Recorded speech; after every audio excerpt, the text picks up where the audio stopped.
kahit masterfully used it to the best of its potential. So parang ngayon, we start to see a bit more dun sa mga comfort nila na nagtatranslate din dun sa mga meta picks na madalas nating nakikita from both of these teams. And yep, in case you missed it, Fnatic Onyx Philippines ngayon ang nasa blue side and they have a chance to pick first. Meanwhile, Aurora is on the red. Excited nung makita no, kung si Coach Master the Basics ay magpapatuloy sa pagtatanggal ng Ruby. Mainly because ito talagang isa sa mga signature ng Fnatic Onyx ngayon eh. Isa sila sa mga konting teams na nagdo-double fighter in this meta.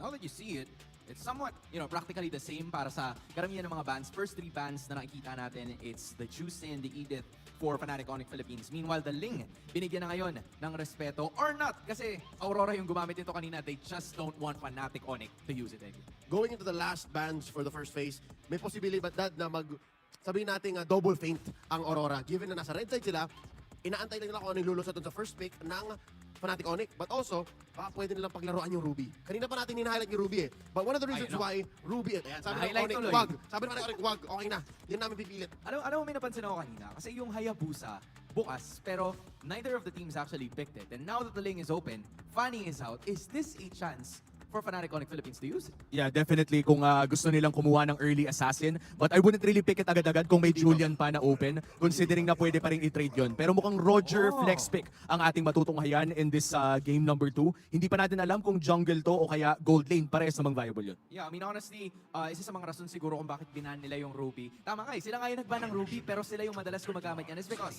they have a Roger that could match up very well sa karamihan ng mga marksman sa ating laro. Hylos at Zast naman ang mapupunta sa Aurora. Ito yung 2 prime picks na minimension ni Yomi kanina. There was another alternative universe na baka nga Hylos yung first pick ng Fnatic Onyx. But since ito ang chansa na mag-i-open ng Roger, it was banned in game 1, okay na rin. One of the few ways you can flex in blue. Now, to close up their first phase, I think they also have to consider, like in game 1, mag-commit na sila sa mid laner. Yeah. The Valentina is still open to take if you're super friends. Tinanggal na kasi yung Zushin eh. So kung papatagalin pa nila yung mid lane pick nila, there's a big chance na iipitin sila ni Coach Master the Basics. So I feel like it's smart to get your mage right now. Yeah, might be the choice that they're gonna go for instead. Hindi yon ang kanilang gagawin because they're gonna be picking up a carry, a hero, na bukod sa hindi natin masyadong nakikita dito sa metang ito, hindi rin natin in-expect that the Valentina is not gonna be there. Yeah, and this carry pick is actually smart as well, considering that it severely counters the Hylos. Yung Hylos kasi humaharap yan, no? Wala naman yung dash, wala naman yung kahit ano. May movement speed, yes, but then again, in front of a carry, one of the best tank melters in the current meta game, wala talagang tumatagal in the late game sa harapan ng carry. So ang mangyayari dito, mahihiya pa yung Hylos. Once maka mid-game power spike, 3 or 4 items si carry, Kelra controls the tide of battle. Kasi isa mga frontliners ng Aurora wala na. But here, kanina pa natin binamagit yung Hayabusa, I think kailangan pa ng Aurora ng isa pang solid source of damage. Kasi sa totoo lang, here's the reason why nauna yung Nolan para sa Fnatic Onyx PH kanina. But Hayabusa is a middle ground assassin. Clean up lang siya, hindi siya gano'n agad sa burst unless one-on-one yung sitwasyon nyo. And when it comes to team fights, dapat mauna yung mga kampi mo. At ito yung isa sa mga rason kung bakit nagustuhan ko yung Hayabusa pick kontra sa Fnatic Onyx Philippines. Kasi yung carry kailangan mo pang hintayin, di ba? Compared to the act na nakita ni yung act na nakita natin kay Kelra kanina na yung Harit palang palag-palag na kagad. Ito medyo magiging disiplinado siya sa unang minuto ng laban at yun yung pwedeng gawin ni Demon Kite para rumagasa kagad sa laban. At doon siya papasok sa middle ground na yun. Habang hindi pa online yung carry, doon magwawala si Demon Kite on the Hayabusa. Second phase opened up now. Luyi, Valentina out. Di ba sabi natin yung mid lane pag-initan? And ito na nga pinag-initan na ni Coach Master the Basics. Meanwhile, for Coach Why Not, they're taking away gold laner options. I do feel like if magtatanggal pa sila ng isa, the Moskov could be a good ban, but also the Clint.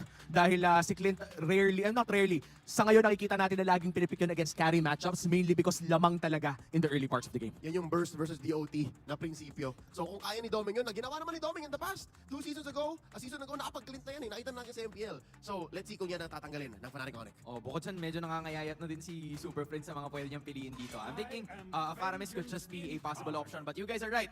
Moskov ang tinanggal dito para kay Doming at medyo nauubusan na siya ng heroes dito. Parehas ang senaryo ni Super Friends at ni Doming kahit na magkaiba sila ng lane. The choice here for Super Friends could be a Faramis, but for him, Doming, it is going to be a Bruno. Also just acknowledging the fact na merong Yue and Super Friends top 2 and 3 sa GPM ranking sa lahat. That is already a comfort pick for Doming. I think this is one of his most played currently in the season. And in terms of lane dominance, malakas pa rin naman ang Bruno. But I would say in this matchup alone, medyo required atang kumuha ng Fury maliban na lang kung makakapwesto siya ng maganda.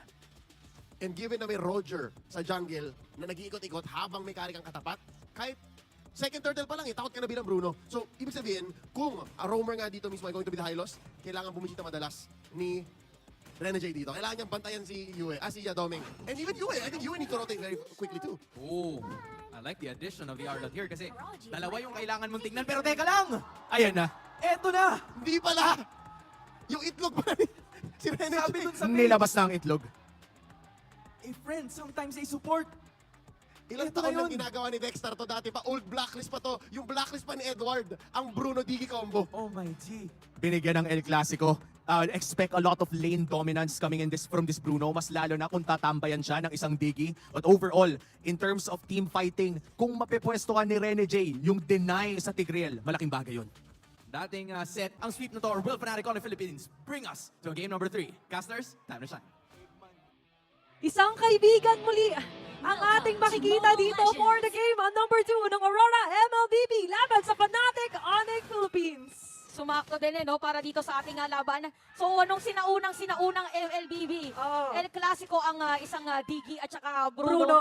Medyo mahihirapan na dito sa pag-clear probably si Kelra ng kanyang minion wave, lalong-lalo na pag nailabas na yung mga pabomba ng isang kaibigan. Ayan na naman tayo sa mga paitlog daw, di ba? Na ilalagay ng ating Eggman na si Rene J. Kanina, pinafret pa to nung panel natin. Sabi, kailangan ng kasama ni Domen. Kailangan niya ng isang kaibigan na laging babantay sa kanya sa matchup na to. At what a better way to bring back Adigi in this time of time, di ba? Ito na yung, if we could go back, yung meta ngayon. Binalik na talaga dito. Oo. Tsaka parang ano na to, medyo mali-disrupt yung gusto sana nga gawin na play kasi may vision ka, ayan, kagaya Grabe, niyan. no? Di ba parang medyo napabagal yung supposedly na rotation ni King Kong. Tapos yung Aurora nakagawa na play doon sa may bottom lane. Seeker ka magiging target nila, medyo mawawala ng buhay. Hindi na sumabat yung flicker ni Brusco para masagip yung kanyang tropa doon sa ibaba. First blood para sa side ng Aurora. Tapos sa follow-up dito sila King Kong and Brusco onto Edward. Lahat ng damage pinagsasasalo niya ng alang din. Pero magkatagumpay pa rin ang kalmot ni King Kong. Oo, nagkapalitan lang. So, hindi daw pwede na walang bawi doon sa pwesto yun. Ito na yung Grabe. sinasabi natin. May tali ka na, tapos May babatuhin bomba ka pa. pa. Di ba? Pag binato ka ng bomba, itatali ka pa. Oh, mahirap anuhin yun, mahirap kontrahin. Mahirap talaga, Chantel. At lalo na nga ngayon, na yung in-expect sana nila nung wala pang digi, ay, Bruno yung tumapat kay Kelra. Bruno sa carry. Kaso nga lang, ito yung hindi mo gugustuhin na itapat na nga lang din kaya mapipilitan si Brusco na maaga din na bumakap doon kay Kelra. Pero tutok tayo dito sa may bagong pagong. Oo, magandang pag-secure para design ng Fnatic Onyx doon sa may turtle. So, pwede silang umikot sa may top lane. Parang mala-circus pala yung top natin, yung Ay, nag-juggle. oo. Kasi puro pabilog. Yung binabato sa taas. So, ayan na nga yung sinasabi mo, Athena, nakapwesto dito yung mga players ng Fnatic Onyx sa may top lane.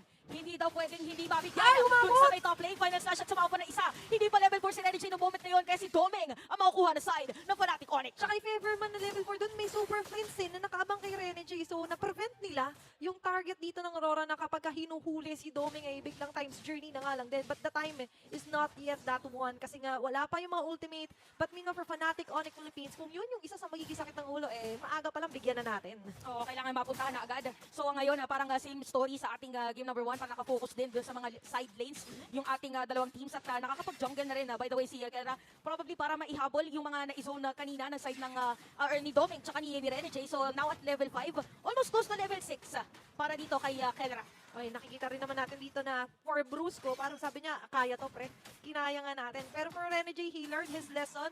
At ito yung isang payo mula na nga lang din kay Doming na okay lang pre, bounce back tayo, kaya pa to. Oo, kailangan makabawi sila doon sa nangyari kanina. So pwede magkaroon ng ibang play dito ang side ng Aurora, but for Fnatic Onyx sila yung nagme-maintain ng lead. Mabilis din kasi makakuha ng jungle doon sa side ng Aurora. So nakita natin nakuha na Sumasaglit. neutral doon Oo. si King Kong. Yes. Diba, sumasaglit lang talaga dito si King Kong, which is the king of the jungle. At ngayon, uulit sila sa top lane, Chantel. Oo, parang ibibigay na lang din ang side ng Aurora. Sabi nila dito parang delikado din. Kapag kaipilit pa natin ang mga punishment, eto na nga ulit din, ang punishment sa kanila. Oo, parang hindi daw pwede na ibigay dito sa may mid lane. So napaka-importante din talaga ng mid lane na turret dahil na rin sa purple buff ng assassin for the side of Aurora. So medyo nag-aabang pa dito ang Aurora pagdating doon sa mga items, but definitely for Fnatic Onyx, ginagawa nila kung ano yung pinakakailangan doon sa kanilang composition na ibinitaw para sa laban na to. Lalo na't kailangan pa mag-farm up dito ni Doming. Parang kung hindi ako nagkakamali, huge lead ang meron talaga dito si Kelra. Hindi na nakakapagtaka pa kasi dalawang turret ba naman po ang Taas at nakuha saka na nila. baba. di ba? Mapatap or bot ay nandun sila palagi. Tapos dito sa may bandang gitna, ultimate man si Yue. Nice try though to defend the mid lane turret, pero hindi pa rin kaya. Sasaglit lang talaga sa carry yan. Tingnan natin kung magko-contest dito yung side ng Aurora sa may Turtle for or against Fnatic Onyx. So parang iba naman yung naging sitwasyon ng laban natin ngayon. No? So for Fnatic Onyx, parang sinasama na rin nila si Kelra dun sa team fights kasi mabilis nga yung naging rotation nila kanina. So probably pwedeng mag-split push dito yung Aurora, pero nababantayan din pala kasi ng Fnatic Onyx yung mga side lanes. Alam No? nila eh, sabi nila kung makakuha man dyan ng turret, eh pwede tayong pumilit at mang-delay na nga lang din dito. Oo, na-reset ni Kuya Kirk. Grabe naman to si Kirkitek. Di ba? Yung angulo na yun eh. Oo, sabi niya parang pwede yata to na naisukat kanina. Forman, yung... Oh! Uy. Okay, walang tatabaan si Bruce no moment na yun. So, implication na yun na nagamit na yung ultimate dito ng Tigreal. But for Aurora, makakasira sila ng Torres sa may top lane. Pero may bawit, may sagot agad. Ang bilis. Yung Fnatic Onyx dito sa game natin. Ang First bilis. pathway. Andito na nga lang din ang attempt if ever man na may abutan. Kaso wala silang abutan eh. Ang bilis na nga lang din mag-disperse ng members ng Fnatic Onyx Philippines dito, Chantel. Pero as we could see, alam na nila eh, mabasag man yung Torres sa taas, pero kita mo naman, outer and inner turret dun sa may bandang baba, na-destroy na agad dito ng Fnatic Onyx. Feeling ko inaantay lang dito yung mga items din para sa side ng Aurora. Now for Fnatic Onyx, alam nila na kailangan pa ng mga necklace of Durance, Yan. probably yung Dominance Ice din. Definitely, ayan yung mga kailangan. It's a must. It's a must. Mga Pero things to do. Pero yung glowing one kasi parang 2-in-1 na eh, kumbaga. At Oo nga masaya pala, na siya. glowing wand na nga pala siya na-emerge na. Yes, pero pwede necklace of love. Pag may mga, yan yung mga pwede na isuot. Kumbaga, Yan. pampaswerte, kumbaga, lucky charm pag naglalaro. So yun pala yung kailangan ngayon. Oo, the necklace of love. Pero ngayon, Parte yan ng mga things to do. yes, pero ito yung things to do naman ng Fnatic Onyx na kung saan makikita nga natin is to rush through. Sirain lahat ng pwedeng sirain ng mga tore. Lalong lilitaw mapa ngayon ng Aurora. Pero nakita natin yung attempt na dito to try and delay things up. May Edward na nakaabang kung sakali Chantel.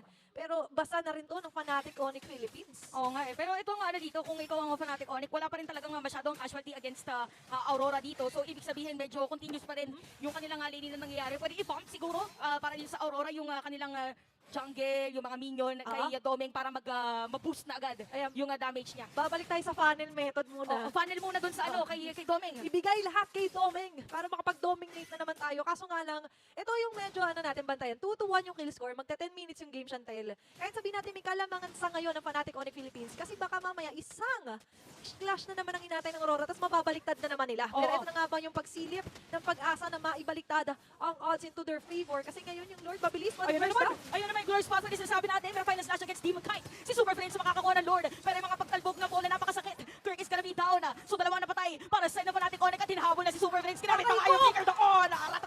Para dito kay Domeng. Grabe naman yung pagpasok noon ng Aurora.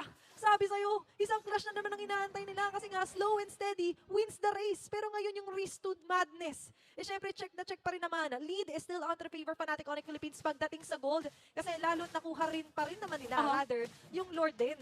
So na-secure dito ng Fnatic Onyx yung Lord. Pero makikita natin na kailangan nilang i-maximize din. Probably kuha pa ng another turret para din sa ating laban. So looking at the items ni Kelra, meron ka ng yung Trinity. Kaya tinatawag natin, kailangan lang nila isang magandang set of play para kay Brusco dito sa game natin. And meanwhile, for Doming, nakakahabol na siya kahit papano. Kung kanina parang almost 1K or more than 1K actually, yung lead na meron si Kelra sa kanya. Ngayon parang bumababa na around hundreds at nakakasabay na rin siya. Pero ito na nga lang din ang pagsabay. Ang ganda ng final slash doon. Oo, hinawi pa labas ng highway. Si Doming napatay dito ni Kelra. At nilalabas na nga yung mga mabati dito ni Super Prince. Double kill na para kay Kelra dito sa ating laban. At sisirain pa yung Tori doon sa may bandang gitna.